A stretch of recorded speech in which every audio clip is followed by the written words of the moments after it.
말씀의 제목은 복음의 뿌리를 깊게 내립시다 라는 제목으로 말씀 나누겠습니다. 오늘 본문을 읽어보셨는데 성도님들이 많이 아시는 본문인데 이 본문에 대해서 해석을 할 때 여러 가지 견해가 있었습니다. 특히 이제 나더러 주여 주여 하는 자마다 다 천국에 들어갈 것이 아니라 어떻게 주님을 부르고 주님의 이름을 부르는데 어떻게 주님 구원을 받지 못한다고 하시나요? 이렇게 함으로써 굉장히 이제 이 말씀이 오해를 낳기도 하고 좀 해석하는데 좀 난해한 구절이기도 했습니다. 그래서 주여를 두 번 하지 말고 삼창을 하자고. 주여 주여가 두 번이잖아요. 그러니까 주여 주여 주여 이렇게 해야 한다고 이제 삼창을 하자는 그런 웃지 못할 그런 이야기도 있고 또 이제 주여 주여 부르기만 하면 안 되니까 행위를 바르게 해야 된다. 행동을 똑바로 해야 된다. 물론 이 말씀도 틀린 말은 아닙니다. 행동을 해야 된다. 이렇게 해석을 하는 경우도 있습니다. 말로만 주여 주여 하면 안 된다는 거죠. 그래서 여기서 이제 과거에 이제 김홍전 박사님이라는 분인데 제가 대학 시절에 이분의 책을 읽었는데 나더러 주여 주여 하는 자마다 다 구원을 받을 것이 아니라 천국에 들어갈 것이 아니라 하늘에 계신 내 아버지의 뜻대로 행하는 것이 구원을 받는다. 이렇게 이제 말씀하시는 것을 그것에 대한 해석을 이렇게 하시더라고요. 주님의 뜻대로 행하는 자라는 것은 믿음이 있는 자를 말한다. 근데 이 사람들은 믿음이 없고 외형상 겉으로만 이제 주여 주여 하고 실제적으로는 믿음이 전혀 없는 사람들이다. 믿음이 있어야 된다. 그러니까 우리 개혁교회는 칼빈주의는 오직 믿음, 오직 성경, 오직 예수 그리스도지 않습니까? 그래서 오직 성경과 오직 예수 그리스도, 오직 믿음을 통해서만 구원을 받기 때문에 오직 믿음이라는 거죠. 그래서 믿음이다. 이 말씀은 이제 이렇게 중요한 이렇게 해석을 하시는 것을 이제 보게 되었습니다. 이 말씀이 저는 타당하다고 생각합니다. 기본적인 전제 하에서 또 제가 칼빈의 주석이 이렇게 이제 마테마가 공간복음 이렇게 두꺼운 게 있거든요. 그래서 이제 그걸 이제 박문재라는 분이 이제 설법대를 나오셨는데 이 학벌이 중요한 게 아니라 그분이 이제 그 언어를 이제 하셔가지고 헬라어를 번역을 한 책이 있습니다. 그래서 이제 그 책을 중심으로 해서 이 부분을 다시 한번 이제 좀 성도님들에게 이해하기 쉽도록 김홍전 박사님의 기본적으로 믿음이 있어야 된다. 이것을 믿음이 있어야지 진짜로 구원받는 거지. 주여 주여 입술로만 실제로는 행위는 그렇게 따르지 않으면서 입술로만 주여 주여 한다고 구원받는 게 아니라는 것이죠. 그래서 좀 난해한 구절인 것 같아서 이 구절을 한번 성도님들과 함께 나눠보고자 이 말씀을 한번 잡아봤습니다. 네, 그래서 주님의 말씀은 때로는 우리가 이해하기 힘든 내용이 들어있습니다. 우리가 성경 해석을 할 때 아무렇게나 해석을 해서는 안 되는 거죠. 성경을 올바르게 해석하는 일은 매우 중요합니다. 성경을 바로 해석을 해야 되는데 성경을 바로 해석하기 위해서는 나 자신의 능력으로는 잘 되지 않습니다. 그래서 우리가 성령님의 능력을 의지해야 됩니다. 성령의 권능, 성령의 감동하심, 성령께서 지혜를 주셔야지 이게 해석이 되는 거예요. 그래서 성령의 감동하심이 굉장히 중요합니다. 성령님께 이 성경을 바로 해석할 수 있도록 조명해 주시라고 지혜를 구하면서 우리가 해석을 해나가야 됩니다. 또 성경 주석들을 참고해야 되는데 주석이 객관적인 것이고 성령님의 감동은 주관적인 것이라면 주석은 객관적인 것인데 그 주관과 객관을 동시에 이제 갖춰야지 이게 맞는 겁니다. 왜냐하면 성경 주석은 성령의 감동을 받은 사람들이 객관화 시켜놓은 하나의 하나의 치정물이라고 해야 되나요? 하여튼 그런 거거든요. 그러니까 그걸 쌓아놨습니다. 그래서 그것을 이제 인류가 받아들이는 거예요. 계속적으로 이제 성경 해석을 받아들여 와서 그 집적해 놓은 집적물이라고 할 수가 있죠. 네, 그래서 그 부분과 이제 성령님의 해석과 이제 그것을 다 같이 이제 종합해가지고 이제 해석을 하는 것입니다. 근데 오늘 본문에는 세 가지가 나타나 있습니다. 이것을 잘 기억하시면 되겠습니다. 먼저 15절부터 20절까지는 거짓 선지자들에 대해서 주님께서 말씀하고 계시고, 거짓 선지자들은 아예 아웃입니다. 아예 아웃이고, 21절부터 23절은 외식하는 사꾼 목자들에 대해서, 이 사람들은 회개하지 않으면 진짜로 구원을 받을 수가 없는 것이죠. 24절부터 27절까지는 믿는 사람들, 그런데 복음의 반석 위에다가 말씀을 세운 사람들, 요 세 가지 부류의 사람들에 대해서 말씀을 하고 있다고 보시면 되겠습니다. 요렇게 해석하시는 것을 이제 송태근 목사님도 이렇게 해석을 하시더라고요. 그래서 사실 오늘 본문은 여러 가지로 해석이 되고 해석하기 어려운 부분이 있습니다.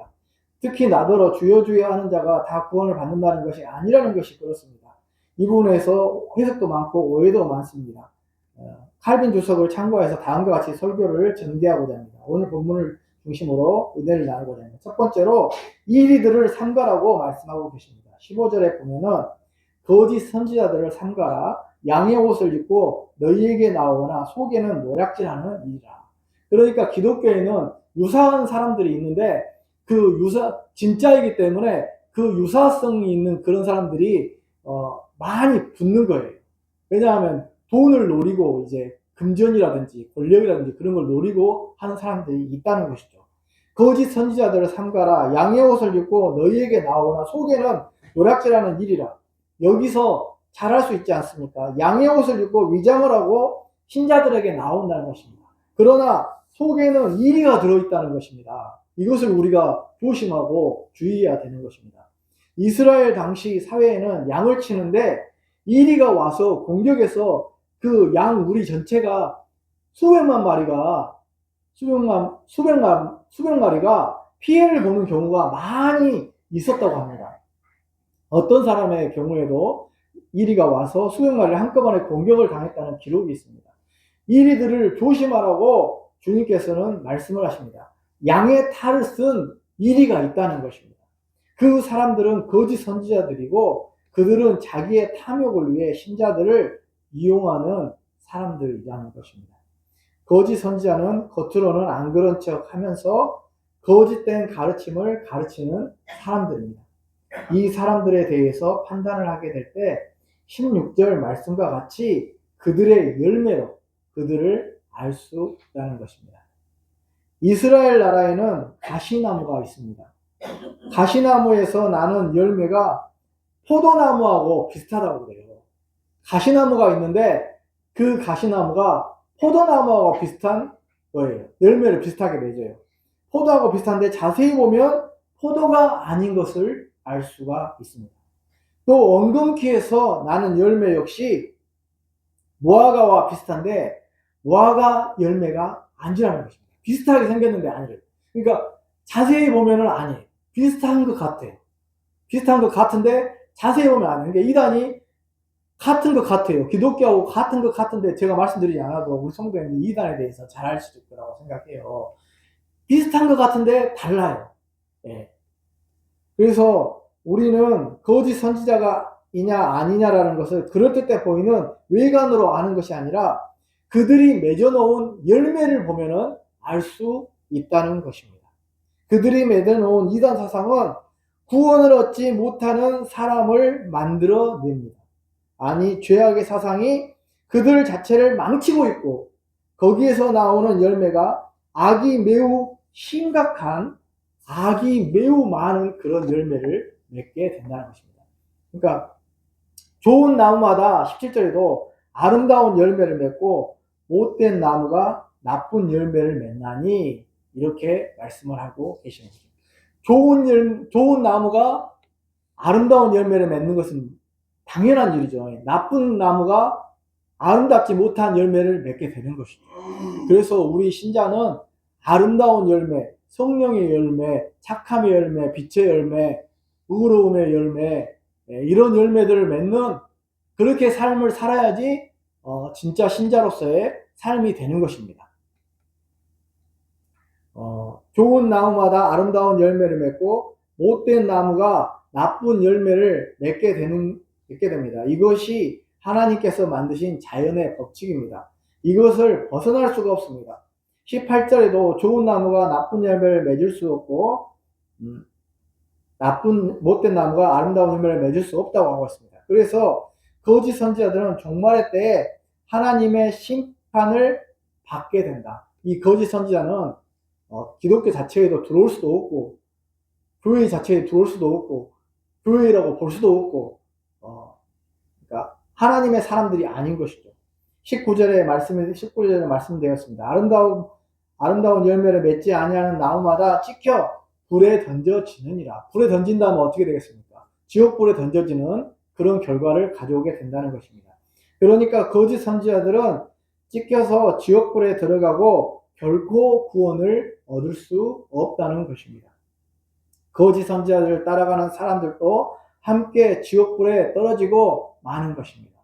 그러니까 거짓 선지자는 구원이 없고 거짓 선지자를 따라가는 사람들도 찍혀서 불에 던져지게 되는 거예요. 그러니까 거짓 선지자는 절대 우리들이 따라가서는 안 됩니다.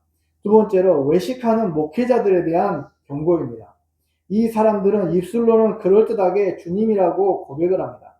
그러나 실질적인 마음과 행위는 그렇지 않은 경우가 있습니다. 겉으로만 주여 주여 한다는 것입니다. 그러나 실제 속으로는 주님을 따르지 않는 사람입니다. 21절에 보면은 나더러 주여 주여 하는 자마다 다 천국에 들어갈 것이 아니요 다만 하늘에 계신 내 아버지의 뜻대로 행하는 자야 들어가리라. 제가 앞에서 말씀드린 대로 믿음이 있는 자라야 천국에 들어갈 수 있다는 것이죠. 그러니까 입술로만 주여 주여 고백하는 것이 아니라 그들의 실제적인 삶의 행위도 그렇게 주님을 고백한 것처럼 따라가야 한다는 것입니다. 이 말씀은 우리 목회자들이 고민을 많이 해야 되고 실제적인 믿음과 믿음대로 행하는 것이 일치돼야 되는 것을, 믿음과 행위가 일치돼야 된다는 것을 또 말씀하고 있고 22절에 그날에 많은 사람이 나더러 이르되 주여 주여 우리가 주의 이름으로 선지자 노릇하며 주의 이름으로 귀신을 쫓아내며 주의 이름으로 많은 권능을 행하지 아니하였나이까 하리니 이렇게 말한다는 것입니다. 주님의 이름으로 선지자 노릇했고 말씀 선포했고 귀신을 쫓아냈고 많은 권능을 행했다고 주장을 하는 사람들이 있다는 것입니다. 그런 사람들이 실제로 있지 않습니까? 실제로는 주님을 믿지 않으면서도 주님의 이름으로 귀신을 쫓아내고 말씀 선포하고 권능을 행했다고 주장하는 그런 사람들이 있다는 것이죠. 이 사람들의 실제적인 삶은 하나님의 말씀대로 살지 아니하고 또 믿음대로 행하지 아니하고 입술로만 고백을 한다는 것입니다. 그렇다면 이들에게는 실제적인 믿음이 없다는 것입니다. 믿음이 없이 입술로만 그냥 고백하고 입술로만 나사렛 예수의 이름으로 라고 하는 경우가 있을 수 있다는 거예요. 그러니까 겉으로만 믿는 거죠. 실제적으로 내면에는 깊이 체화된 믿음이 없는 거예요. 그리고 이 사람들의 특징은 하나님에 대한 사랑과 믿음이 없습니다. 우리가 하나님에 대한 사랑이 있다면 어떻게 해야 됩니까? 하나님을 정말로 사랑하고 열심히 교회에 봉사하고 헌신하고 헌금도 드리고, 헌금이 전부는 아닙니다만 봉사하고 헌신하고 교회에 열심히 출석하고 하나님을 사랑하는 마음이 더욱더 많아지고 또 실제적인 삶에서 하나님과 동행하고 하나님 뭐 달라고만 하는 게 아니라 제가 하나님을 사랑하겠습니다. 하나님을 정말 사랑하는 마음으로 하나님과 동행하면서 즐거워하면서 기뻐하면서 살겠습니다. 하나님 감사합니다. 하나님 늘 감사하면서 저도 부족합니다만 그러한 마음으로 우리가 살아가게 되는 거죠. 하나님을 사랑하는 마음으로 우리가 부부간에도 사랑하면 서로 위하고 서로 도와주고 서로 같은 일을 열심히 감당하고 한 곳을 보면서 하나님을 보면서 살아가지 않습니까? 그런 것처럼 우리도 주님을 사랑하면 주님을 정말로 높일 뿐만 아니라 주님이 나의 왕이시고 나를 도와주시고 나와 함께 하시고 나는 정말로 주님을 사랑합니다. 주님께 나의 사랑을 고백합니다. 이렇게 하는 주님과 사랑의 고백을 하면서 또 이렇게 주님과 동행하는 삶을 살 수 있지 않겠습니까? 예, 그런 마음이 중요하지. 주님께서 무슨 일을 귀신을 쫓아내고 말씀 선포를 잘하고 입술로만 그럴듯하게 하는 그것을 원하시는 게 아니라 우리의 너희의 행위와 형식적인 것을 원하는 게 아니라 형식적인 제사를 드리러 내 앞에 나오지 말고 우리의 마음을 드리라고 하지 않습니까? 그래서 우리의 마음을 드려서 마음을 진실을 다해서 믿고 마음을 다해서 사랑하는 그런 마음이 있어야 하나님이 우리가 하나님을 사랑하는 것이고 하나님께서 진정으로 우리를 인정해 주시고 사랑해 주시는 그런 것이라는 것을 우리가 알게 됩니다. 23절에 그때에 내가 그들에게 밝히 말하되 내가 너희를 도무지 알지 못하니 불법을 행하는 자들아 내게서 떠나가라 하리라 이렇게 말씀하셨습니다. 그래서 우리는 말씀을 가르치는 자로서 목회자로서 입술로만 가르치고 실제적인 믿음과 주님에 대한 사랑의 행위는 없고 행위가 올바르지 않는 외식적인 목회, 이것은 불법을 행하는 것이고 이 사람들에 대해서는 주님께서는 내게서 떠나가라 이렇게 말씀을 하신다는 것입니다. 그래서 우리가 목회자가 목회를 할 때 가장 중요한 것은 목회자의 신앙과 인격이라고 생각합니다. 신앙과 인격이 바르게 되어 있어야 하나님을 향해서 먼저 자기에게 말씀을 적용을 하고 자기가 먼저 은혜를 받고 은혜를 받은 말씀을 전하는 것이죠. 은혜를 받지 못한 상태에서 전하는 것은 하나님의 말씀을 받지 못하고 전하는 거라고 할 수가 있거든요. 그래서 내가 먼저 하나님의 말씀에 대한 충분한 하나님의 말씀의 은혜를 받고 그 은혜 받은 말씀을 성도님들에게 전함으로 말미암아서 또 나의 인격과 삶이 그렇게 살고 나서 그렇게 전해야지, 그렇게 살지 않으면서 말씀을 전하면은 참된 목회자의 삶과 길이 아니라는 것이죠. 예, 그래서 저한테 이제 저 같은 목회자에게 주어진 말씀이고 성도님들도 생각하실 때 입술로만 주님이라고 생각하지 마시고 내 마음에 진심으로 주님을 받아들이고 믿고 있느냐, 그것이 진짜로 중요하다는 거예요, 성도님들. 그래서 우리 마음에 정말 예수님을 진심으로 영접하고 받아들여야 우리가 구원을 받게 되는 것입니다. 예. 세 번째로, 그러면 우리는 어떤 사람이 돼야 되느냐, 세 번째 부류의 사람에 대해서 말씀하고 있는데 24절에 보면은 그러므로 누구든지 나의 이 말을 듣고 행하는 자는 그 집을 반석 위에 지은 지혜로운 사람 같으리니, 하나님의 말씀을 듣고 행하는 자, 믿고 행하는 사람, 그 사람은 그 집을 반석 위에 지은 지혜로운 사람 같다고 말씀하고 있습니다. 반석 위에 지었다는 것은 돌 안반층이 나와 있는 것이, 돌 안반층이라든지 깊이 땅을 파서 안반층까지 기초공사를 해서 집을 짓는 경우가 있지 않겠습니까? 어쨌든 이스라엘 나라에는 겉으로는 튼튼해 보이는 두 가지 집이 있다고, 두 개의 집이 있다고 가정을 해봅시다. 하나의 집은 안반층 위에다가 튼튼하게 기초 공사를 깊이 해가지고 세워진 그런 집이 하나 있는가 하면은, 또 하나의 집은 모래 같은 데 위에다가 집을 지어가지고 겉으로 보기에는 괜찮습니다. 그런데 홍수, 그 이스라엘 나라에 와디라는 그런 우기가 있습니다. 우기 때에는 홍수가 내리게 되는데, 홍수가 많이 내리게 되면은 모래 위에 집은 어떻게 됐습니까? 그 기초가 무너져서 기초가 흔들리고 무너짐이 심하지 않겠습니까? 이것을 보면서 우리는 무엇을 여기서 주님께서 말씀해 주시냐면은, 기초를 깊이 파라, 안반층까지. 그러면은 복음의 깊이를 깊이 내려라. 믿음을 깊게 가져라. 그것을 하나님께서 말씀해 주시는 거예요. 그러니까 말씀 위에 행한다, 그 말은 안반층 위에 반석 위에다가 집을 세우는 건데, 반석 위에다 집을 세운다는 것은 칼빈은 그렇게 말해요. 복음의 뿌리를, 오늘 설교의 제목처럼 복음의 뿌리를 깊게 내리는 거죠. 그러니까 믿음을 깊게 갖는 거예요. 어떤 상황이 와도 우리 용교천가에도 그렇게 되어 있잖아요. 뿌리 깊은 나무는 바람에 흔들리지 않는다고. 그 말이 맞는 말인 것 같습니다. 비슷한 이야기인데, 기초를 튼튼하게 잘 내린 그 집은 흔들리지 않잖아요. 마찬가지로 우리가 주님의 십자가와 부활, 이것을 우리가 굳게 붙잡아야 절대 흔들리지 않고 구원을 받고, 어떠한 시련이 와도 나는 예수님의 십자가와 부활이 있기 때문에 나는 천국에 간다, 나는 부활한다, 이 사실을 믿게 되는 거죠. 이단이 아무리 다가오고 고난이 또 올 때 이단이 옵니다.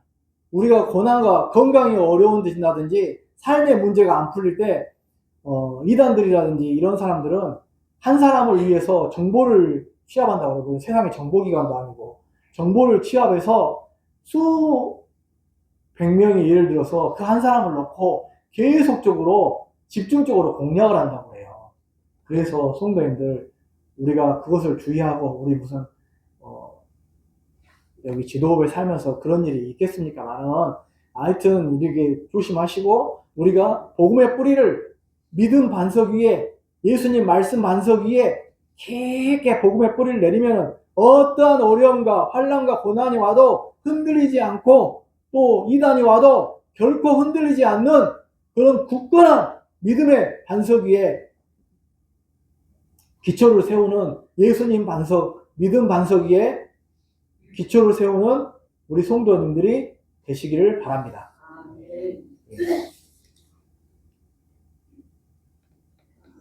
우리가 중요한 것은 복음을 우리의 심령에 깊이 뿌리를 내려야 한다는 것입니다. 우리 자신을 부인할 정도로 심령에 복음의 뿌리가 깊이 내려져서 주님의 제자로서의 삶을 살아야 한다는 것입니다. 그것이 산상수훈에서 주님께서 말씀하신 이 복음을 우리의 심령 깊이 인식할 뿐만 아니라 뿌리를 내려서 비바람이 와도 흔들리지 않고 어떠한 풍랑이 와도 흔들리지 않는 그런 삶을 살게 된다는 것입니다. 말씀을 맺겠습니다. 우리는 거짓 선지자를 조심해야 됩니다. 양의 옷을 입고 신자들에게 나오지만 속에는 이리가 들어있습니다. 양의 탈을 쓴 거짓 선지자를 조심하시기 바랍니다. 또 우리는 외식하는 사꾼 목자가 되어서는 안 되겠습니다. 입술로만 주여 주여 라고 하는 자, 실제로는 믿지 않는 자, 그러한 자가 되어서는 안 될 것입니다. 시편 14편에 보면은 어리석은 자는 그 마음에 이르기를 하나님이 없다 하는도다, 이렇게 말씀하셨습니다. 이스라엘 나라에 살고 있는데 분명히 시편은 이스라엘 나라 안에서 지어진 거 아닙니까? 그러면 하나님을 알고 있는 거잖아요. 근데 어떻게 이스라엘 나라에서 하나님이 없다고 할 수 있겠습니까? 하나님이 없다고 할 수 없는 것이죠. 여기서 말하는 것은 하나님이 있다는 것은 알고 있지만, 인식은 하고 있지만 실제로 하나님과 동행하면서 하나님의 인도하심을 받고 사는 자가 아니라 악을 행하면서 사는 자이고 믿지 않는 자라는 거죠. 실제적으로는 믿지 않는 자. 입술로는 인정하나 실제적인 행위는 부인하는 자입니다. 이러한 자들은 주님이 모른다고 하고 내게서 떠나가라고 한다고 말씀하고 계시는 것입니다.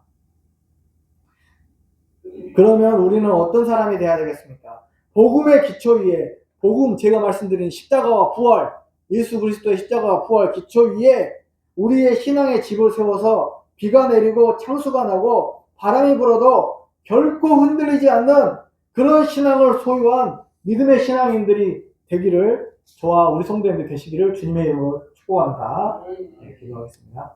살아계신 하나님 아버지, 오늘 말씀을 통해서 거짓 선지자들을 조심하라고 했습니다.